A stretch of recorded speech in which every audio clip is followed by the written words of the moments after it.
जातोय की हे सर्व जनतेचे पैसे आहेत.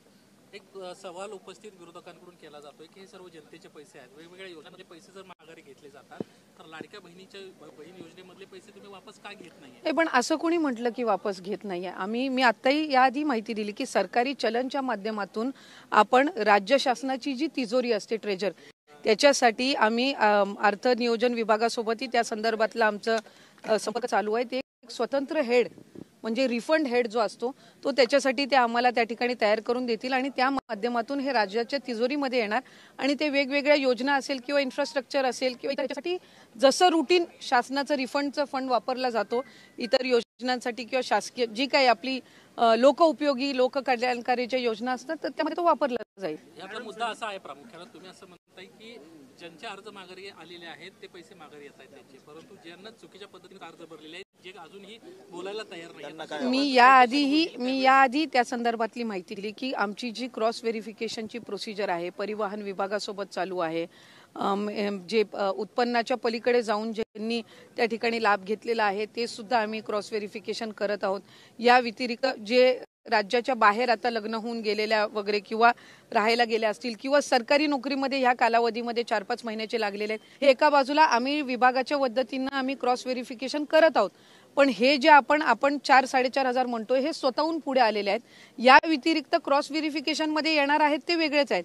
पण आपल्या माध्यमातून मी लाडक्या बहिणींना सुद्धा आवाहन करीन की अशा पद्धतीचं जर त्यांना त्यांच्या पात्र लाभाच्या पलीकडे जर ती रक्कम आलेली असेल तर जसं या 4-4.5 हजार बहिणींनी पुढाकार घेतलेला आहे तशाच पद्धतीने इतर लाडक्या बहिणींनी सुद्धा घ्यावा.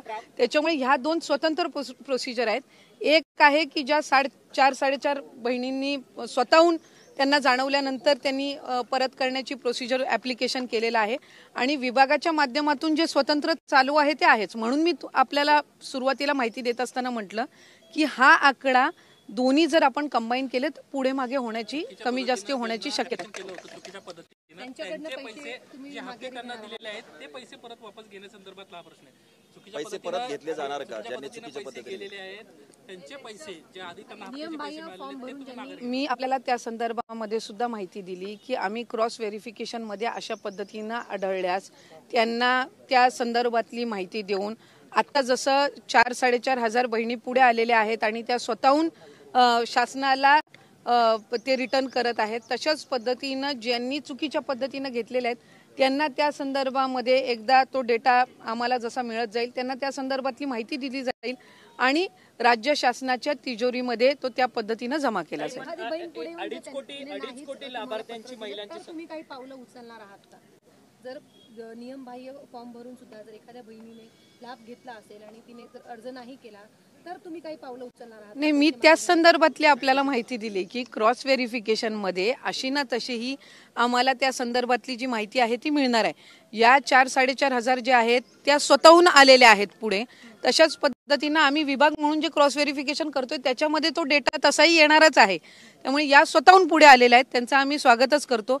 अशाच पद्धतीनं इतर असतील तर त्यांनी स्वतःहून पुढे यावं आणि अदरवाईज क्रॉस व्हेरिफिकेशन मध्ये हळूहळू आमच्याकडे तो डेटा तसाही येत आहे. तुम्ही म्हणतात की क्रॉस व्हेरिफिकेशन करून डेटा तुम्ही कलेक्ट करणार आहात. 2.5 कोटी लाभार्थी महिलांची संख्या आहे. साधारणपणे तुमच्या डिपार्टमेंटकडे काही आकडेवारी आहे का? जर क्रॉस व्हेरिफिकेशन झालं तर इतकी आकडेवारी ती खालावेल म्हणून? आम्ही सुरुवातीपासूनच या संदर्भातली भूमिका स्पष्ट केलेली आहे की क्रॉस व्हेरिफिकेशन किंवा स्क्रुटिनी आम्ही 2.5 कोटी लाभार्थ्यांचं पूर्णपणाने करणार नाही.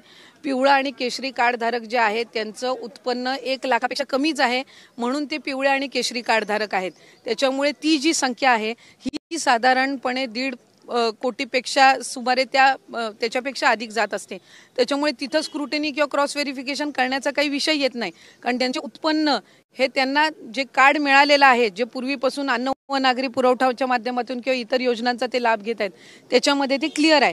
दुसरी महत्त्वाची बाब नमो शेतकरी योजना आहे ज्याच्यामध्ये 1000 रुपयाचा लाभ काही महिलांना मिळत असतो.